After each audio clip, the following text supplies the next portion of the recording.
The hush that usually fills the first-class cabin on a New York to Los Angeles flight is gently interrupted when Marcus, a 15-year-old black teen, steps in. He walks with confidence, wearing a navy hoodie and spotless white sneakers, tickets clutched in one hand and his favorite book in the other. The moment he crosses the threshold, conversations pause for a split second. Passengers dressed in crisp suits or designer sweaters glance his way. No one says anything outright, but Marcus feels the weight of their gazes almost as much as the backpack slung over his shoulder. It is an atmosphere where every movement seems choreographed. The polite laughter, the soft chime of a glass, attendants moving gracefully down the aisle, offering sparkling water or fresh blankets. To Marcus, none of this is new. He has learned to spot the quick questioning look, the uncertain smile, or the shifting posture that appears when people are surprised to see him in spaces like this. Even though his boarding pass clears every check and his seat is right there, 2A, the air around him is charged with suspicion.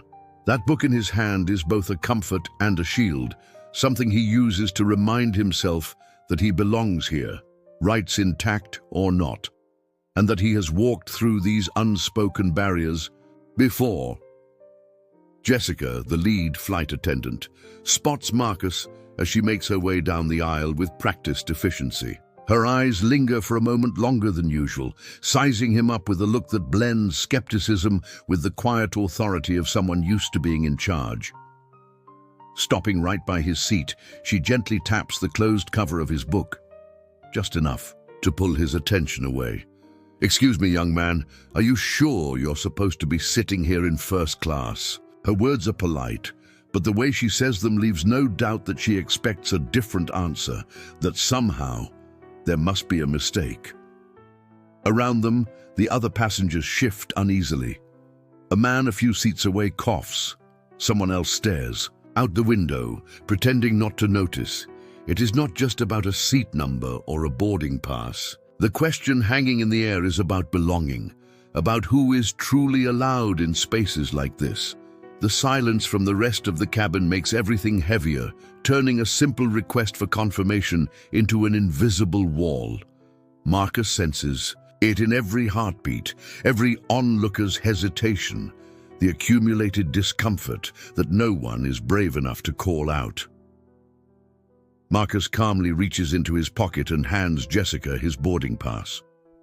She snatches it from his hand with a quick, almost rough motion, like she expects to find something wrong. Holding the ticket up, she reads his name and seat, Marcus Reed, 2A, out loud so that everyone nearby hears. The words ring across the quiet section, but instead of erasing her doubt, they seem to make her even more suspicious. To Jessica, it is as if what is printed there cannot possibly be real, as if some invisible rule has been broken and she is searching for proof. Each word she says carries a weight, like she is the final authority in deciding who belongs where. The rules that are supposed to be clear suddenly feel a little bit bendable, depending on who is sitting in which seat. Around them, the other travelers try not to look, but the awkwardness is obvious, a shadow stretching across the aisle. Marcus feels the sting of it, but manages to keep his head high. He does not let his shoulders slump or his voice tremble. Even as his cheeks burn and his heart hammers away, he will not play the victim or let her doubt change who he is. Without warning, Jessica knocks Marcus's hand away with a quick, sharp slap as he reaches for his phone to show the digital receipt. The sound stands out, snapping through the first-class cabin and pulling strained glances from a few passengers. Nobody says a word, but some instantly turn their faces down or look at their shoes, pretending not to be involved, even as the tension rises. That gesture is more than physical. It is a message, a cold reminder that to some people, Marcus does not belong, and that his presence here is seen as some kind of offense. For a few long seconds, everything goes completely silent. The usual hum of quiet conversations and rolling Suitcases has vanished, replaced by a heavy stillness that feels almost as loud as a shout. Even the flight attendants nearby pause, unsure whether to step in or act like nothing happened. Not a single person protests, not one traveler or stranger who might have made a difference calls attention to what just happened. Marcus feels the sting not just in his hand, but all over, in the small knot in his chest and the hot flush on his face. He gathers his things, his book and backpack, and starts the long walk to the back of the plane, his steps slow and heavy, each one carrying the weight of exclusion that so many before him have felt. Now sitting at the very back row of economy, Marcus pulls out his phone and quietly types a short text to his dad, Malcolm. He tells him what happened in the first-class cabin, not in a burst of anger or with any request for help, but with just enough facts and a steady hand. He has done this before, turning moments that sting into honest messages, careful to leave emotion out, as if describing a weather report. Moved me to the back. Some people stared. No one said anything. Love you. See you soon. He presses send and slips the phone away, his shoulders slightly hunched, not from defeat but from a tired kind of understanding. As Marcus looks out through the tiny oval window, the sunlight splashes in, painting the side of his face with a gentle glow. He lets his gaze drift over the clouds, watching the world roll past far below, and in that quiet moment he feels something shift. It is not just about this one flight or the sting on his hand, it's that the silence. How nobody spoke up, how everyone pretended it was normal, hurts even more than the slap did. That silence is like an old knot tying people together, an unspoken deal that keeps things the same, and Marcus knows he is not the only one who feels its weight. The message makes its way straight to Malcolm, Marcus's dad, who is not just any parent waiting at home. Malcolm happens to be one of the top shareholders with a big say in SkyWest Airlines, the same company that owns the flight Marcus is on. He reads the text once, his face unreadable to anyone watching. There is no shouting or slamming fists, just calm, a kind of practiced control. He taps out a number on his phone and calls the airline's operations center directly, giving instructions. With a steady voice, he requests that they use a rarely activated protocol. The plane must be stopped right away, with no explanations given to the crew or anyone else on board for the moment. Within a few minutes, the ordinary hum of flight activity shifts. Flight attendants walking the aisles suddenly step to the sides as pilot announcements buzz over the speakers, asking for the crew's attention, but not sharing much with the passengers. People begin to sense that something is off.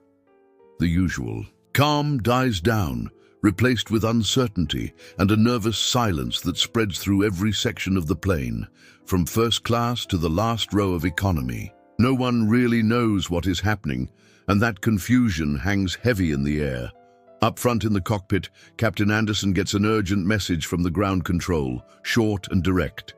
He is told to keep the plane on the tarmac at Chicago. O'Hare with zero explanation. The captain, who has flown across the country more times than he can count, knows better than to ask questions when the order comes from high up. He follows protocol, hitting the intercom and asking for Jessica, the lead flight attendant, to join him up front.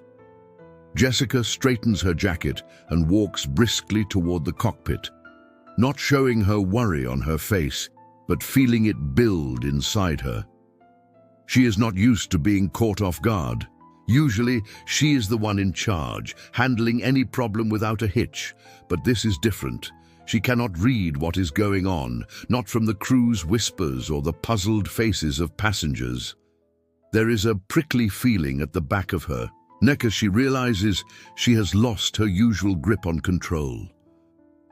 The call to the cockpit hangs over her, and as she steps inside, she senses something big is about to happen, something she will not be able to manage with just authority and a steady tone. For the first time in years, Jessica feels nervous about what is coming next. Inside the cockpit, Jessica is surprised to see the pilot holding out a tablet with a video call already in progress.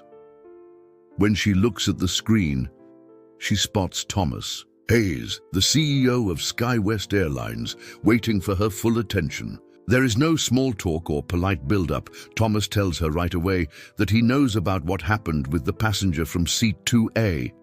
His voice is calm, but leaves no room for misunderstanding. He lays it out clearly. The passenger, Marcus, is the son of Malcolm Reed, one of the main shareholders. The news hits Jessica hard, and her mind races as she connects the dots, stunned by how much bigger this moment is than she thought it was.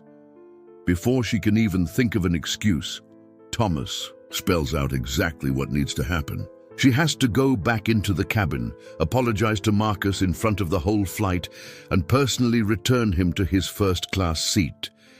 If she cannot do this, her job is finished. The reality of the situation, along with the fact that everyone on the flight will witness whatever she does next, shakes her confidence. For the first time today, Jessica truly feels the ground shift beneath her feet, knowing her power to decide what happens next is no longer hers alone. As Jessica steps back into the economy cabin, she feels all eyes on her, every passenger suddenly alert, and a few already holding up their phones to record. Nobody bothers to hide their curiosity. Even the other crew members keep their distance, quietly letting her walk alone down the narrow aisle. Jessica's nerves show for the first time. Her usual confidence slips away as she searches for Marcus near the last row, where he still sits with his hands folded and his gaze steady. She stops right in front of Marcus, and everyone leans forward to catch every word. Jessica starts her apology, her voice unexpectedly shaky as she explains her actions and says she is sorry for the way she treated him earlier. The moment feels heavy, not just because of her words, but because everyone watching knows something big is happening. Marcus listens without expression at first, letting her finish. But when she's done, he asks quietly, but loud enough that those recording can pick it up, "Are you apologizing for a mistake or just because you have to?" Instead of just accepting her apology, Marcus looks her in the eyes and says he wants the truth. "Tell everyone here why you moved me. Was it really about my ticket, or was it because of what you thought you saw when I sat up front?" His words fill the silence, and suddenly nobody on the plane wants to look away. The whole cabin feels like it is holding its breath.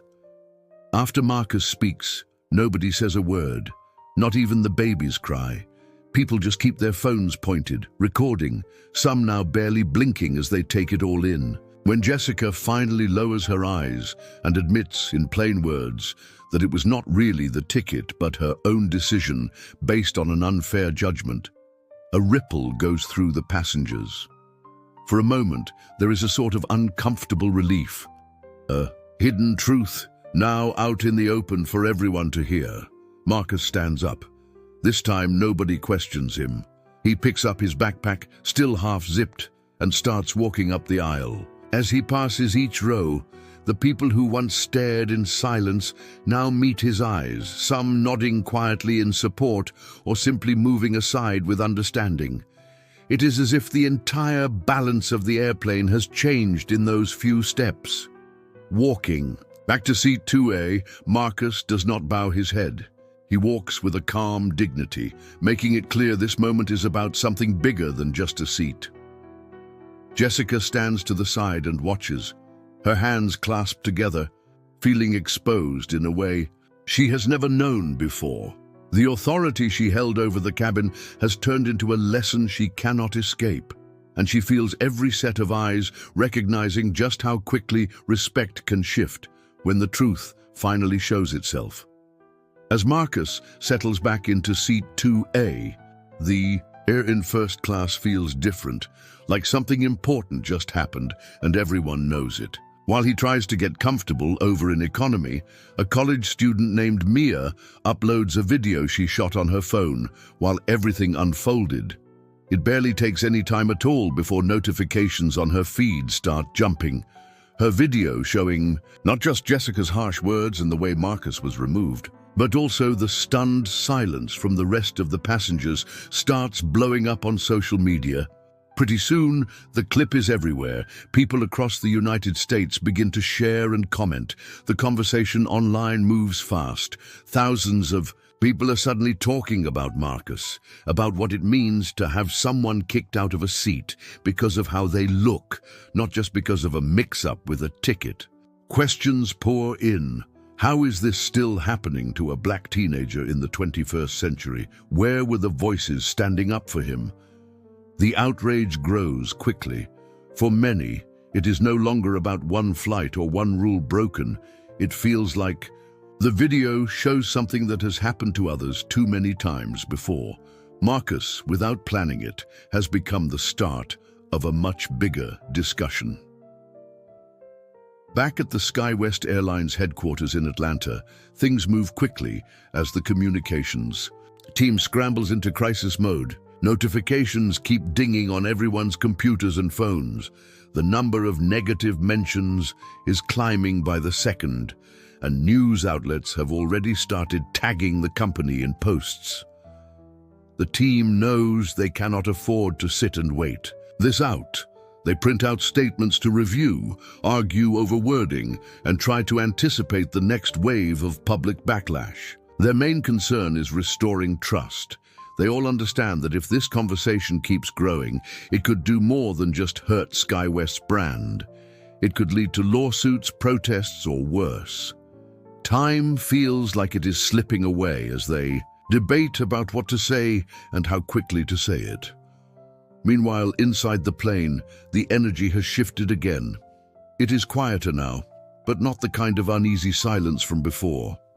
Instead, it is like everyone is remembering their own part in what happened. Some passengers look toward Marcus, regret in their eyes. Others glance at the crew, wondering if they could have done something different. Even the flight attendants seem changed, their usual routines a little slower, as if weighed down by everything that played out. The moment lingers, making all of them more aware of how quickly things can go wrong, and how easily most people look away until the truth is right in front of them. In the cramped galley at the back of the plane, Jessica's phone buzzes with a new notification. She looks down and sees an official email from SkyWest's Human Resources Department. As she opens it, her hands start to shake. The subject line reads, "Immediate suspension." The document inside is blunt. It lists discrimination and misconduct as the reasons she is being removed from duty, effective right away, and notes there will be an investigation. There are no words of apology or any hint she can explain herself. It is just a statement that she needs to step away, with no room for excuses. Jessica feels a heavy sting as she reads those lines. She never thought this uniform, something that once made her feel respected and in control, would now feel more like a mark of shame. With the other crew members avoiding eye contact, her sense of belonging has vanished. She always believed the airline would back her up if things ever went wrong. Now she sees how quickly that support is pulled away when the whole world is watching. In that lonely space, Jessica sits down, realizing for the first time what it means to be left out, unable to defend herself or explain her side. As Marcus sits quietly in seat 2A, he notices the change in the way people are looking at him. A gentle nod comes from an older woman a few rows up, her small gesture carrying more meaning than any words. Not far away, a man in a suit, who had earlier watched the scene without saying anything, avoids Marcus's eyes and stares at the floor, clearly embarrassed. Marcus senses that he does not need everyone to say sorry to him out loud. What matters now is that the people around him are finally thinking about what happened, maybe realizing that their silence played a part too. The plane continues on toward New York, but the mood is not what it was before. The buzz of quiet conversation is a little less comfortable, as if everyone is measuring their words. Flight attendants move up and down the aisles, keeping their voices low. The episode is done, but it is not really over. Marcus gazes out the window, the city lights far below looking almost unreal. He knows what happened is bigger than just this flight. The incident has forced everyone on board to confront something about the way dignity and respect can slip away too easily, hidden behind routine or habit, until someone finally speaks up. Across the country, the story keeps spreading. By the time the plane is halfway to New York, hashtags about Marcus's seat and the airline's actions are everywhere on Twitter and Instagram. Well-known writers, activists, and even some celebrities are jumping into the conversation, calling out the airline and pointing to how this moment is only one example of a bigger problem. News outlets pick up Mia's video and start inviting guests to talk about fairness, racism, and why incidents like this are still so common in America. Inside the plane, though, Marcus says nothing. He just sits there with his backpack on his lap, watching the clouds float by. His stillness says more than any speech could. Passengers who had kept to themselves now look at him differently. In first class and economy, some people start quietly checking their own behavior, wondering if they have ever looked away from something wrong. Two teenagers in the aisle across from Marcus whisper about what happened, agreeing they would stand. Up next time, the woman who nodded to Marcus earlier wipes a tear from her cheek, moved by what she witnessed. Marcus's quiet resistance ripples out through the cabin. It sparks uncomfortable questions and real self-reflection, not only changing the atmosphere on that flight, but starting to change the way these travelers will act long after they land. When the plane finally lands at John F. Kennedy Airport, Marcus grabs his backpack and waits for the aisle to clear. As he steps out into the terminal, he spots a small group of people in navy suits with SkyWest Airlines badges waiting for him by the arrival gate. They approach right away and introduce themselves, looking tense but determined to show they care. One of them, a woman who seems to be in charge, offers a formal apology for what happened during the flight. She assures Marcus that the company will launch an independent investigation and that new training will be put in place for staff. She says SkyWest is committed to making changes so mistakes like this are not repeated. Marcus listens quietly, but does not let them off the hook easily. With reporters and passengers gathering nearby, he speaks up, his voice steady. He tells them he is not looking for a simple apology. He wants proof that the airline will actually listen and change, not just talk about change. Then Marcus makes an important point. He says that if he were not the son of Robert Harris, a well-known city councilman in New York, it is very likely no one would have filmed what happened or spread his story online. He reminds everyone watching that this is not just a one-time issue, but part of a bigger pattern that too many people face every day. As passengers begin to leave the plane, some of them turn back instead of hurrying off. An older man who had avoided eye contact during the flight quietly steps up to Marcus and admits that he should have spoken out sooner.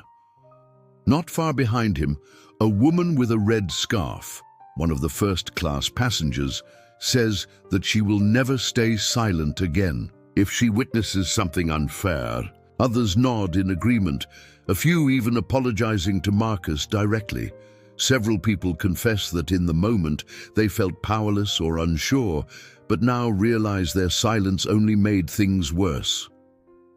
Standing there in the busy terminal, the mood among the group feels different than before.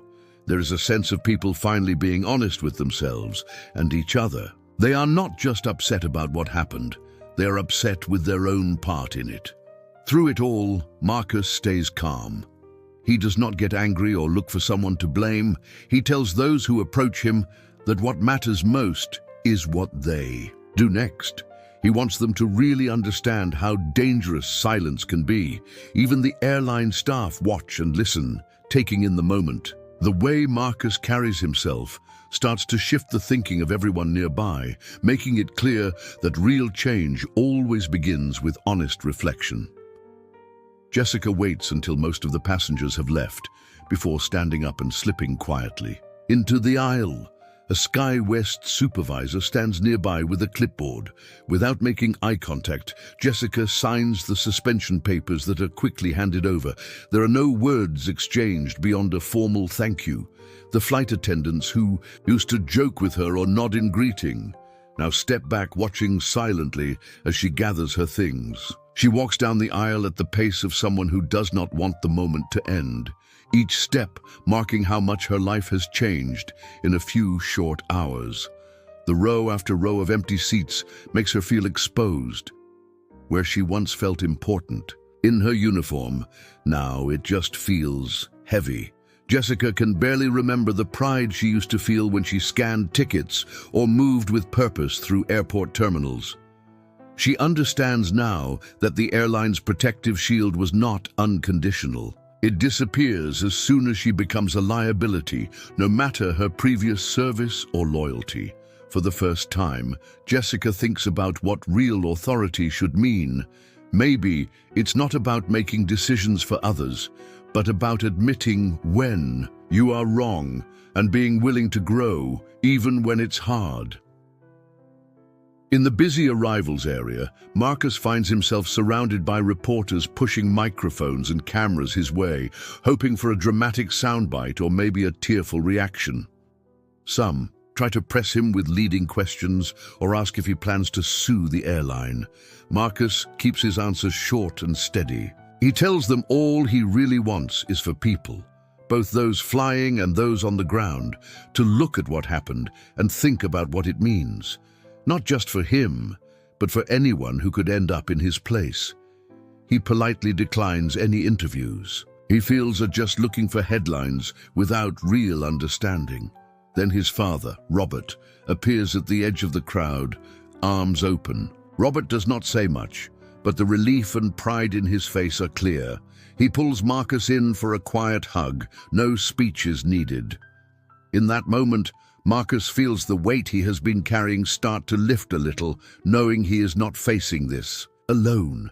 As they walk out together, the photo of Marcus staring out the window from seat 2A pops up all over social media, soon turning into a sign of calm resistance. The true story here, Marcus hopes, is not about anger or revenge. It is about waking up to injustice and having the courage to stand up even when it is hard. By the time the crowd begins to thin out around the baggage claim, it is obvious that this flight, United 193 from Atlanta to New York, has become more than just another routine hop between big cities. For those who were on board, it is something they will remember long after the plane is cleaned and readied for tomorrow's passengers. People walk through the terminal changed in quiet ways, thinking hard about what they saw, what they did, or what they did not do when the moment came. There is a heaviness mixed with a sense of responsibility, like each suitcase is a reminder of choices made and voices left unheard. Marcus leaves the terminal behind without any applause, and he is grateful for that. He does not crave speeches, spotlights, or a hero's send-off. Simply being there, with his chin up and his answers honest, is enough to set something bigger in motion. His calm as he faced the situation, and his refusal to let himself be boxed in as just another victim, echoes in the words and actions of everyone who witnessed it. The questions started on board now follow these travelers home, into their families and conversations. What happened can no longer be brushed aside. In that way, Marcus has begun a dialogue that is impossible to ignore.